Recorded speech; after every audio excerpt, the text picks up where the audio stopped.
जी, जिला महामंत्री श्री हरीश सरजाई जी, श्रीमती राज शर्मा जी, आजाद शर्मा जी, अमरेंद्र सिंह जी, मनोज खंडेलवाल जी, अनुज त्यागी जी और भारी संख्या में आज की चुनावी सभा में उपस्थित विकासपुरी और तिलक नगर विधानसभा क्षेत्र से जुड़े हुए मेरे सभी उपस्थित बहनों और भाइयों, आप सबके उत्साह के लिए मैं सबसे पहले आप सभी का हृदय से अभिनंदन करता हूं, स्वागत करता हूं। बहनों और भाइयों, मैं कल रात्रि को ही प्रयागराज महाकुंभ की भूमि से लखनऊ आया हूं और आज दोपहर के बाद लखनऊ से आपके बीच में आ रहा हूं। आप देख रहे होंगे प्रयागराज में भव्य और दिव्य महाकुंभ का आयोजन हो रहा है। आज सुबह से 2.5 करोड़ श्रद्धालुओं ने मां गंगा, मां यमुना और मां सरस्वती की पावन त्रिवेणी के संगम में स्नान करके पुण्य के भागीदार बने हैं और पिछले 16 दिनों में ये संख्या बढ़कर के 18 करोड़ पार कर चुकी है। बहनों और भाइयों, कुंभ तो हजारों वर्षों की विरासत का एक पौराणिक पर्व है। दुनिया का सबसे बड़ा आध्यात्मिक और सांस्कृतिक आयोजन। लेकिन पहले की सरकारें जनता जनार्दन को, आने वाले संतों को, श्रद्धालुओं की आस्था को सम्मान नहीं देती थी। परिणाम क्या था? यही आयोजन दुर्व्यवस्था के शिकार होते थे। न केवल उत्तर प्रदेश के विकास को बल्कि विरासत को आगे बढ़ाने में भी प्राप्त हो रहा है। पूरा देश और पूरी दुनिया का श्रद्धालु प्रयागराज में आकर अपनी श्रद्धा और आस्था की पावन डुबकी त्रिवेणी में लगाकर पुण्य का भागीदार बनकर के हर्षोल्लास के साथ अपने घर को एक मीठी स्मृति लेकर के जाता है कि मैंने भी प्रयागराज में जाकर के महाकुंभ में स्नान करके पुण्य के भूमि का भागीदार बना हूं। बहनों और भाइयों, याद करिए, इस वर्ष महाकुंभ और पिछले वर्ष इसी जनवरी माह में उत्तर प्रदेश में अयोध्या में 500 वर्षों का इंतजार समाप्त हुआ और प्रभु रामलला 500 वर्षों के बाद अयोध्या धाम में विराजमान हुए।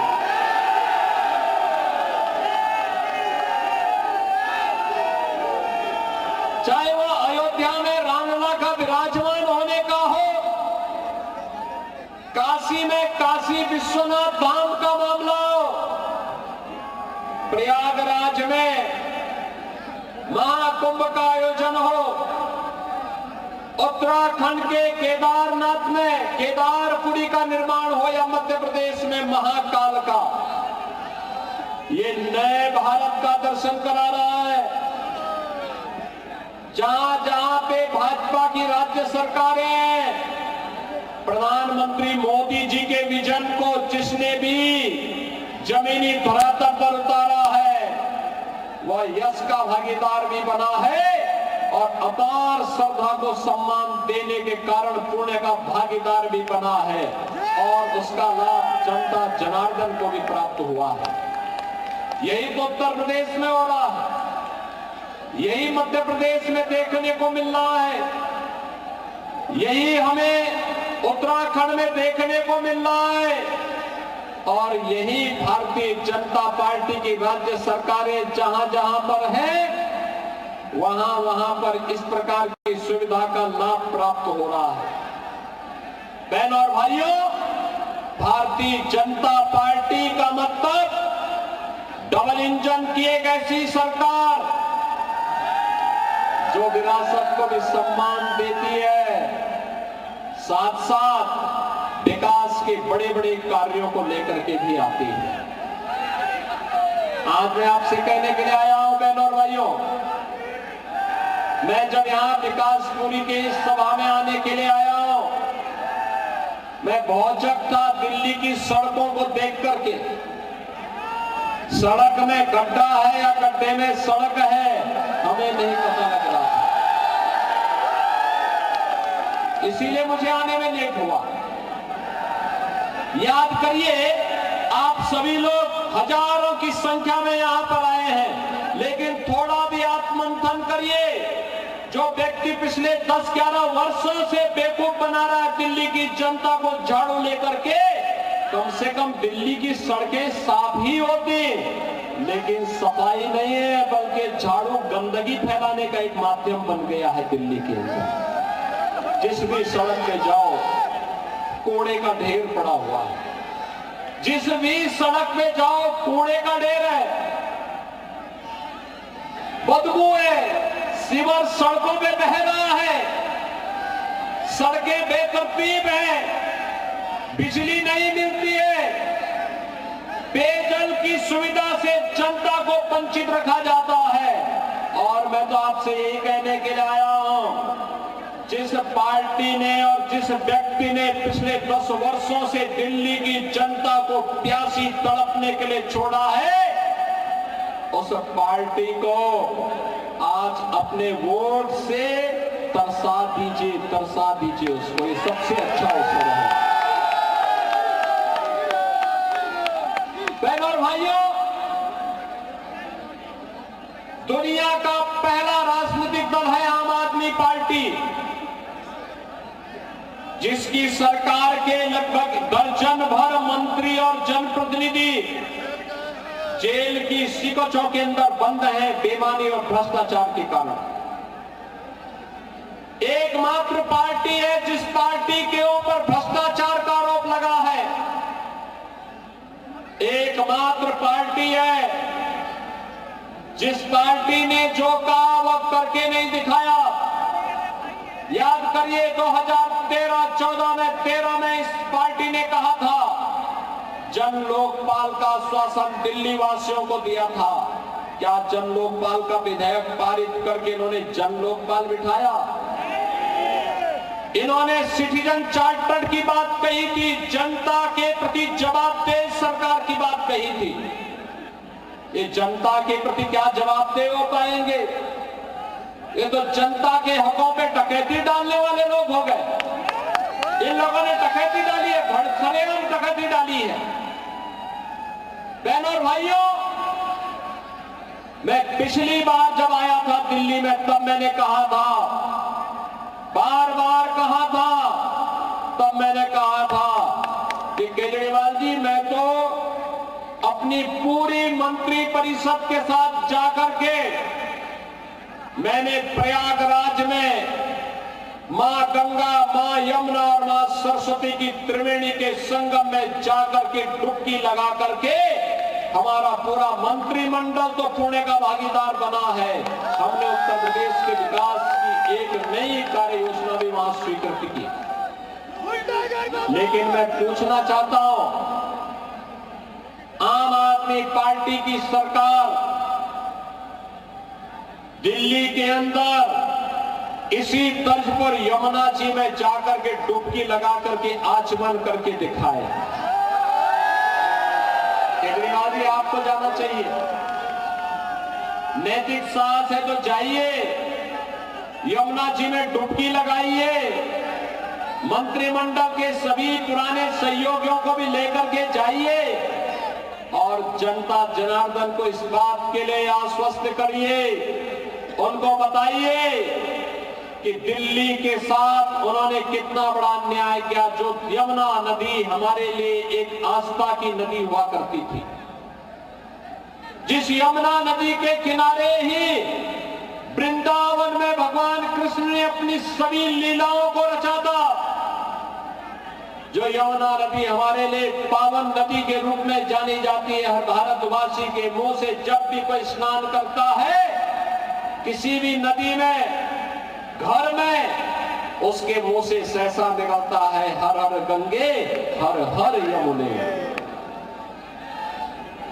उस यमुना नदी को क्या दुर्गति की है इन लोगों ने? ऐसा नहीं कि यूपी के अंदर परिवर्तन हुआ।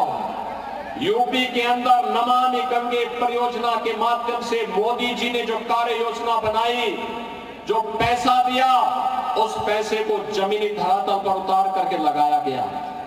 परिणाम है प्रयागराज में अविरल गंगा, अविरल यमुना नदी मिलती है और पावन संगम में हर श्रद्धालु, देश का कोटि कोटि श्रद्धालु आकर के डुबकी लगा करके पुण्य का भागीदार बनकर अपना आशीर्वाद दे करके जा रहा है। बहनों और भाइयों, यही कहने के लिए मैं आज आपके पास आया हूं, यही कहने के लिए आज मैं आपके पास आया हूं। ये आम आदमी पार्टी की सरकार आपकी आस्था के साथ खिलवाड़ कर रही है। यमुना जी को इन्होंने अपने गंदगी के, अराजकता का, अव्यवस्था का शिकार बना करके आज आम आदमी पार्टी की सरकार के पाप का भुगत होगी। हमारा मथुरा, वृंदावन, आगरा वासियों को भी होना पड़ रहा है। दिल्ली के अंदर क्या दुर्व्यवस्था फैलाई है। बरसात के दिनों में यहाँ के नाले चौक होकर के जब ओवरफ्लो पानी होता है, कैसे पूरी दिल्ली डूबती हुई दिखाई देती है। ये दृश्य हर एक व्यक्ति की आंखों को खोलने वाला होता है। विकास के बारे में जो मैं कह रहा था, सड़कें गड्ढे में है या गड्ढे में सड़क है, इसका भी अंदाजा आप यहाँ की सड़कों पर चल करके रोज लगाते होंगे। और गंदगी का तो अंबार ही क्या, अंबार ही क्या। अरे आम आदमी पार्टी की तो इसका ये चुनाव चिन्ह ही जब्त कर देना चाहिए। झाड़ू तो यहाँ पे गंदगी का पर्याय हो गया है, दुर्व्यवस्था का पर्याय हो गया है। कारण है इन लोगों ने सफाई कर्मियों का भी शोषण किया है। श्रमिकों के लिए पीओसी बोर्ड के पैसे का दुरुपयोग किया है। विकास के कार्यों में इन्होंने सेंध लगाई है। विकास के न्याय के लिए आने वाले पैसे को इन लोगों ने बंदर बांट किया है। बहनों और भाइयों, दिल्ली से मेरठ के बीच में 12 लेन का एक एक्सप्रेसवे भारत सरकार बना रही थी। उत्तर प्रदेश सरकार सहयोग कर रही थी। दिल्ली के अंदर आम आदमी पार्टी की सरकार ने सहयोग करने से इनकार कर दिया। देश की पहली रैपिड रेल दिल्ली मेरठ के बीच बननी थी। उत्तर प्रदेश सरकार सहयोग कर रही थी। आम आदमी पार्टी की दिल्ली की सरकार ने सहयोग करने से इनकार कर दिया। याद करिए, दिल्ली के अंदर मेट्रो के निर्माण के लिए अलग अलग फेजेज में जो कार्य होने थे, दिल्ली की सरकार ने अपना शेयर देने से इनकार कर दिया। याद करिए, आज से 12 साल 15 साल पहले जिस दिल्ली को नेतृत्व कभी श्री मदन लाल खुराना जी ने दिया हो, श्री साहब सिंह वर्मा और श्रीमती सुषमा स्वराज जी जैसे यशस्वी नेताओं का मार्गदर्शन और नेतृत्व जिस दिल्ली को प्राप्त हुआ हो, आज उस दिल्ली की दुर्गति क्या है यह किसी से छुपा हुआ नहीं है। बहनों और भाइयों, आज दिल्ली कहां जा रही है? वह समय था जब दुनिया दिल्ली को देखने के लिए आती थी। पूरा देश दिल्ली बसने के लिए आता था। और आज है जो दिल्ली वासी हैं, वे उत्तर प्रदेश के अंदर नोएडा में, ग्रेटर नोएडा में, गाजियाबाद में बसने के लिए जाते हैं। कहते हैं कि यहाँ का उत्तर प्रदेश का इंफ्रास्ट्रक्चर, वहाँ की सुविधाएं अच्छी हैं, दिल्ली के अंदर सुविधा अच्छी नहीं है। बहनों और भाइयों, आम आदमी पार्टी की सरकार ने कुछ कारनामे ऐसे किए हैं, आपकी आंखों को खोलने वाला होना चाहिए। आम आदमी पार्टी की सरकार और पूरा विपक्ष इस समय एड़ी चोटी किया हुआ है। ये लोग, इन्होंने 10 वर्ष में काम किए, आम आदमी पार्टी के जनप्रतिनिधियों को, उनके पदाधिकारियों को आधार बनाने का लाइसेंस दे दिया।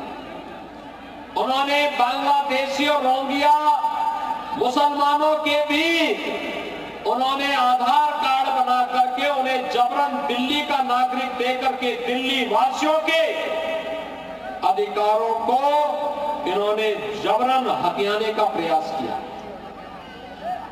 बहनों और भाइयों, जब सख्ती हुई, मशीनें रखवाई गई, तब पता लग रहा है कि इन्होंने कितना बड़ा षड्यंत्र कर दिया। 10 वर्ष में एक भी बार श्री अरविंद केजरीवाल जी ने कभी भी दिल्ली के औद्योगिक विकास के बारे में कोई चर्चा नहीं की, कोई बैठक नहीं ली। कितने युवाओं को नया रोजगार मिल रहा है, इसके बारे में कभी कोई रिव्यू नहीं किया। एक भी नया उद्योग नहीं आ पाया दिल्ली में, जबकि ओखला यहां का औद्योगिक नगर था। वहां पर इन्होंने उद्योग का निवेश तो नहीं किया, इनका निवेश वहां बांग्लादेशी घुसपैठियों का जरूर हो गया। इन्होंने बांग्लादेशी घुसपैठी बसा दी अव्यवस्था और अराजकता फैलाने के लिए। बहनों और भाइयों, दिल्ली के अंदर ओखला था, उत्तर प्रदेश के अंदर न्यू ओखला के रूप में जिसे आप नोएडा कहते हैं, यह भी इसी ओखला का एक नया रूप था। New Okhla industrial development authority के रूप में था। आज नोएडा कहां पहुंच चुका है? देश के अंदर निवेश का सबसे अच्छा डेस्टिनेशन आज नोएडा बन गया है। और ओखला, दिल्ली का ओखला पहले से बदहाल हो गया। इंडस्ट्री तो नहीं लग रही है, लेकिन बांग्लादेशी घुसपैठियों ने अराजकता फैला करके यहां के आम नागरिकों के अकाउंट में डकैती डालना जरूर प्रारंभ कर दिया है। और इसीलिए आज मैं आपके पास आया हूं कहने के लिए कि केजरीवाल जी, विकास कैसे होना चाहिए था दिल्ली का, आपके पास फुर्सत न हो तो 5 फरवरी के पहले आपको एक बार अपनी गलतियों का एहसास करने के लिए पश्चाताप स्वरूप गाजियाबाद और नोएडा का इंफ्रास्ट्रक्चर को जाकर के देखिए। आपको एहसास होगा कि 10 वर्ष का समय मिला था, आपको भी 10 वर्ष का समय मिला था। इन 10 वर्षों में दिल्ली के अंदर आप भी कुछ कर सकते थे। यह तय है कि 5 फरवरी के बाद जब यहां पर 8 फरवरी को परिणाम आएंगे, तब आम आदमी पार्टी की सरकार दिल्ली के अंदर विदा हो चुकी होगी। इसका फैसला 5 फरवरी को दिल्ली की जनता जनार्दन कर देगी। आपके लोगों ने, केजरीवाल जी, आपके लोगों ने दिल्ली के अंदर शराब घोटाला तो किया ही, भूमि घोटाला भी किया ही, भ्रष्टाचार के कीर्तिमान भी स्थापित किए और श्रमिकों के हकों पर भी डकैती डालने का काम किया। बीओसी बोर्ड में सेस का जो पैसा है, ये श्रमिकों के वेलफेयर में खर्च होना चाहिए। इन्होंने सैकड़ों करोड़ बांट दिए और जब उसकी जांच हुई, ऑडिट होता है, तो पता लगता है कि ये पैसा तो आम आदमी पार्टी के वर्कर को बांटा गया है, ये किसी श्रमिक को नहीं बांटा गया है। बहनों और भाइयों, श्रमिकों का पैसा आम आदमी पार्टी के कार्यकर्ताओं को खैरात की तरह बांटेंगे? आपको जाके देखना चाहिए। अरविंद केजरीवाल जी, जाइए उत्तर प्रदेश में, जाइए अटल आवासीय विद्यालय वर्ल्ड क्लास इंफ्रास्ट्रक्चर के रूप में, वर्ल्ड क्लास इंफ्रास्ट्रक्चर के रूप में बीओसी बोर्ड में रजिस्टर्ड श्रमिकों के बच्चों और कोविड कालखंड में में निराश्रित हुए बच्चों के लिए वे विद्यालय बने हुए हैं। उत्तर प्रदेश के अंदर सभी कमिश्नरी मुख्यालयों में वे विद्यालय बनकर के वर्तमान में चल रहे हैं और अत्याधुनिक शिक्षा की सुविधा का मॉडल कैसे होना चाहिए वो एक मॉडल है। जाकर के देखेंगे तो अपने कृत्यों पर पश्चाताप करोगे, दिल्ली की जनता से माफी मांगोगे। ये लोग वक्फ माफिया को प्रश्रय देने वाले लोग हैं। इन्होंने वक्फ बोर्ड के नाम पर कैसे संरक्षण देने का काम किया है। आज भारतीय जनता पार्टी की केंद्र में मोदी जी के नेतृत्व की सरकार है। ये सरकार जो कहती है करके दिखाती है। मोदी जी ने कहा था कि कश्मीर में धारा 370 हटाएंगे, हटा दिया। कभी भारतीय जनता पार्टी और जनसंघ के कार्यकर्ता नारा लगाया करते थे, जहां हुए बलिदान मुखर्जी व कश्मीर हमारा है, और उसको हकीकत में बदलने का काम किया है मोदी जी के नेतृत्व की भारतीय जनता पार्टी की केंद्र की सरकार ने। बहनों और भाइयों, हमने कहा था संवैधानिक दायरे में रहकर के अयोध्या में राम मंदिर के विवाद का समाधान करेंगे। आज अयोध्या में भव्य और दिव्य राम मंदिर का निर्माण का कार्य पूरा हो गया, रामलला विराजमान हो गए हैं। हमने कहा था विरासत और विकास का अद्भुत संगम भारतीय जनता पार्टी की सरकारें देंगी, उसको मोदी जी के नेतृत्व में दिया। भारतीय जनता पार्टी ने कहा कि हम बाबा साहब भीमराव अंबेडकर के सपनों का भारत बनाएंगे, बिना भेदभाव के हर गरीब को, हर वंचित को, हर दलित को, हर महिला को, हर नौजवान को उसका हक दिलाने का काम करेंगे। और मोदी जी के नेतृत्व में 4 करोड़ गरीबों के लिए आवास बने, 10 करोड़ गरीबों के घर में एलपीजी का फ्री का सिलेंडर पहुंचा। बहनों और भाइयों, 12 करोड़ किसानों को किसान सम्मान निधि का लाभ मिला, 12 करोड़ गरीबों के घर में शौचालय बने, 50 करोड़ गरीबों को आयुष्मान भारत की सुविधा का लाभ मुफ्त में उपचार के लिए मिल रहा है। और अब तो मोदी जी ने यह भी घोषणा कर दी है और उसको लागू भी कर दिया है कि 70 वर्ष से ऊपर के प्रत्येक बुजुर्ग को, प्रत्येक वृद्धजन को मुफ्त में प्रतिवर्ष 5 लाख के उपचार की सुविधा उपलब्ध करवाएंगे, बिना भेदभाव के उपलब्ध करवाएंगे। मोदी जी के नेतृत्व में भारतीय जनता पार्टी की सरकार देश के अंदर 80 करोड़ लोगों को फ्री में राशन की सुविधा का लाभ दे रही है। ये सबका साथ और सबके विकास के भाव के साथ है। भारतीय जनता पार्टी जो कहती है वो करके दिखाती है। भारतीय जनता पार्टी ने जो कहा है कि वक्फ के माफिया को भी शिकंजा कसेंगे, वह शिकंजा कसने की बात सामने आ गई है। सरकारी प्रॉपर्टी तो गरीबों के आवास के लिए बनेंगे, गरीबों को पट्टा वितरण देने के लिए उपयोग में होंगी, हॉस्पिटल और विद्यालय बनाने के लिए, उद्योग के निर्माण के लिए होगा। ऐसा नहीं ये सिलसिला बंद हो जाएगा कि जहां रुमाल रखो वही वक्फ की प्रॉपर्टी हो गई। अरे सिलसिला बंद हो गया, इसमें लगाम लगने वाला है। और इसीलिए तो बौखलाहट है आम आदमी पार्टी और कांग्रेस में। दोनों को चिंता दिल्ली की नहीं है, दोनों को चिंता तो भाईजान को अवैध जमीन माफिया के रूप में कब्जा कराने की जो प्रवृत्ति थी उस पर लगने वाले अंकुश से है। इनकी परेशानी भाईजान के सामने आने वाला संकट है। इन्होंने माफिया को पनपाया है। आज यहां पे इन्होंने भू माफिया को पनपाया, टैंकर माफिया को पनपाया, सड़क माफिया को पनपाया, वक्फ माफिया को पनपाया, पटरी माफिया को पनपाया। हर एक प्रकार के माफिया को, प्रवृत्ति को की दुष्प्रवृत्ति को आगे बढ़ा करके इन्होंने अपने राजनीतिक उल्लू को सीधा किया है। यहां तक कि दिल्ली के अंदर उत्तर प्रदेश सरकार की भी लैंड थी, सिंचाई विभाग की बड़ी लैंड है, हजारों एकड़ लैंड है, और अचानक आम आदमी पार्टी की सरकार बनी। इनका ओखला का विधायक वहां पर कुछ लोगों को जबरन वहां पे कब्जा कराने लग गया। बांग्लादेशी घुसपैठिए थे। हमने एक दो बार अनुरोध किया कि भाई ये कब्जा मत कराओ, लेकिन जब ये लोग नहीं माने, अंततः मुझे उत्तर प्रदेश से पीएसी फोर्स भेजनी पड़ी और बुलडोजर भी भेजना पड़ा, उन सबको जाना पड़ा।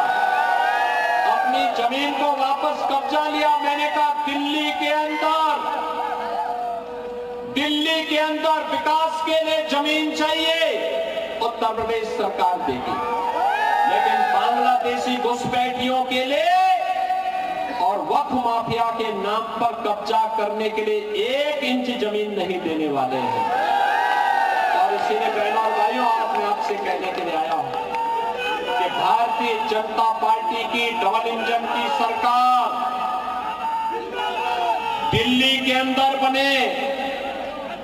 दिल्ली के अंदर भारतीय जनता पार्टी की डबल इंजन की सरकार बने।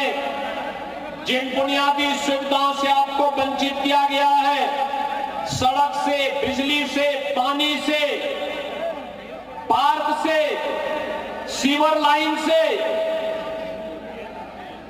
इन सुविधाओं को आच्छादन हो, ये सुविधाएं यहां के लोगों को प्राप्त हो, एक गरीब की झोपड़ी में उसका पक्का मकान बन जाए, इसके लिए मोदी जी के नेतृत्व में डबल इंजन की सरकार कार्य करे।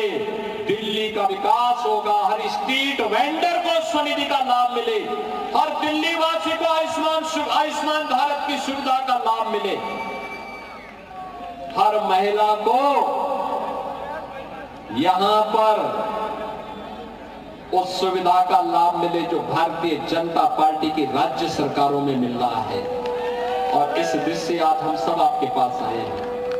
बहनों और भाइयों, भारतीय जनता पार्टी ने इसी के लिए डॉक्टर पंकज कुमार सिंह को विकासपुरी से और श्रीमती श्वेता सैनी को तिलक नगर से अपना प्रत्याशी बना करके आपके बीच उतारा है। इन दोनों प्रत्याशियों को आपका आशीर्वाद प्राप्त होगा। दोनों प्रत्याशियों को आशीर्वाद प्राप्त होगा। घर घर जाएंगे। 5 फरवरी को वोट पड़ने के दिन घर घर में इससे पहले जाकर के आम आदमी पार्टी और कांग्रेस की अनैतिक और अराजक गतिविधियों का पर्दाफाश करेंगे।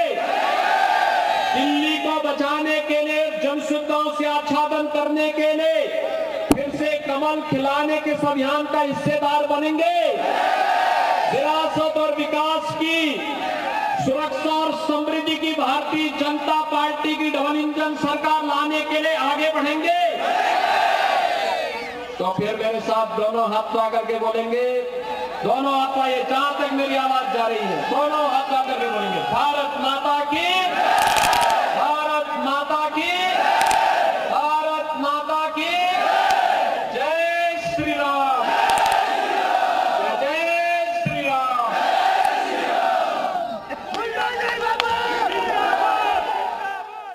तो विकासपुरी में आपको बता दें सीएम योगी का संबोधन। और देखिए, बीजेपी उम्मीदवारों के पक्ष में रैली करते हुए तिलक नगर विधानसभा और विकासपुरी के उम्मीदवारों के लिए वोट मांगी और नारे लग रहे हैं कि बुलडोजर बाबा की जय। यह आपने देखा दिल्ली विधानसभा चुनाव में सीएम योगी का ताबड़तोड़